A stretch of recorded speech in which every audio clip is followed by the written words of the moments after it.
kanta, may pulis sa ilalim ng tulay. Dito naman sa amin ay mayroong naglalaba at nagtatampisaw.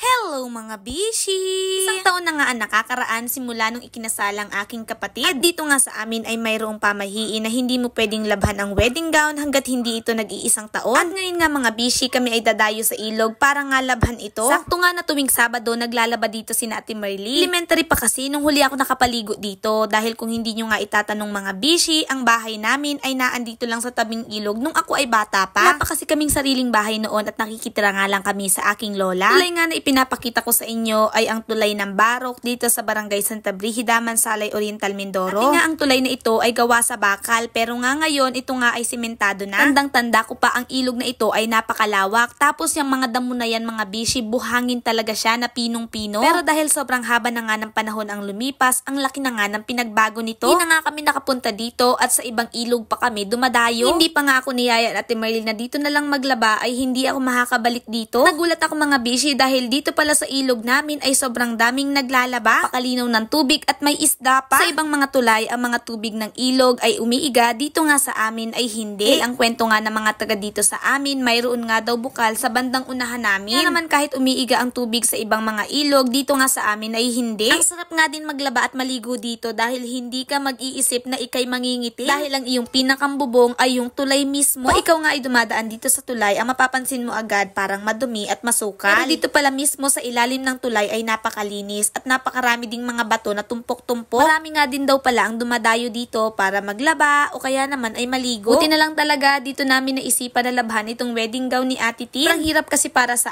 amin na ito ay labhan sa washing machine o kaya naman ay kusutin. Kung sakto nga nanaan dito ito sa ilog dahil makikita mo talaga yung dumi. Kasama at katulong ko nga pala sa paglalaba si Ate Marley at saka si Tintin. Ito nga't nagkanaw na nga siya ng sabon dito sa planggana. Alam nyo ba mga bishi na nung ako ay bata, ang aming mga buhok ay napakaganda. Dahil nga tuwing Sabado, schedule ng paglaba namin dito sa ilog, yung aking mama ay nagpipiga nga ng niyog. Bago nga kami magsimula ng laba, lalagyan niya na yung aming ulo. Para habang nga siya ay nagalaba, yung gugo ay nakababad na sa aming mga buhok. Tanda ko pa na nung kami ay naglalaba, mayroon kaming bitbit na panakta. Alam niyo ba yun mga bishi, yung kawayan na malaki, tapos bago mo labhan ng isang damit, kailangan mo muna siyang taktakin para matanggal yung mga putik, mga libag-libag, ganun. Tapos maghapon nga kapag kami ay naan dito sa ilog noon, na kaming daladalang pananghalian dahil nga sobrang tagal kapag maglalaba nga dito sa ilog. Dahil syempre kapag nagakusot-kusot, tapos yung iba nagakusot-kusot din, kasama na doon ang pagmamarites, kwentuhan, chika-chika, ganun. Nang ang pinaka-banding ng aming mga kapitbahay kapag nagapunta dito. Hindi ka din pwedeng umuwi agad dahil yung mga nilabhan mo, ibibilad mo sa mga batuhan. At syempre, kailangan mo itong bantayan dahil mamalayan mo yung isa mong t-shirt na likom na pala nung iba. Hindi naman uso dati yung mga washing machine. Wala iyan mga bishi, wala kaming ganyan kasi syempre medyo ano pa kami noon, kapos pa ganun. Sa kwentong ilog lang din talaga, sobrang dami kong memories dyan at ang aking pinakang hindi makakalimutan, lagi nga kaming galigo sa ilog. Ay naku mga bishi, mapapansin mo yung balat talaga namin, marami mga galis-galis, may mga sugat kasi nga 'di ba, yung tubig dito na pumapatak sa amin galing doon sa taas, hindi namin alam kung mayroon bang mga naka-parking doon na mga kalabaw. Syempre hindi mo na yun alam kung may nag-aagos na ba dyan ng mga jebs. Kaya kapag talaga palagi kaming galigo sa ilog, gagalit talaga yun si mama. Ano ba, ubos na ubos talaga ang aming oras dito. Hindi na kami mautusan sa bahay kasi nga nagalaro lang kami dito sa ilog. Tapos pagdating nga namin sa bahay, magapangate kasi nga syempre ilog ito. Alay ba namin na kung sa unahan ay mayroong mga naka-parking dyan ng mga kalabaw o kung ano-ano. Rati-rati pa nga nagapanusok kami dito mga bishi. Alam nyo ba yun, yung shell na mahaba na kulay itim? Ay, marami yan dito sa amin dati. Pero ngayon nga ako ay nagtingin-tingin, wala na. Tapos dahil bakal nga itong tulay na ito, kapag may nagadaan na sasakyan, ay daw maguba talaga yung tulay bishi. Nalagabugan talaga yung taas namin, pero bungga talaga, ito ay simentado na. Naman kung napapanood mo itong aking video at gusto mo nga magtampisaw, nako, pwedeng-pwede ka nga dito. Hindi mo na nga kailangan ng mga cottage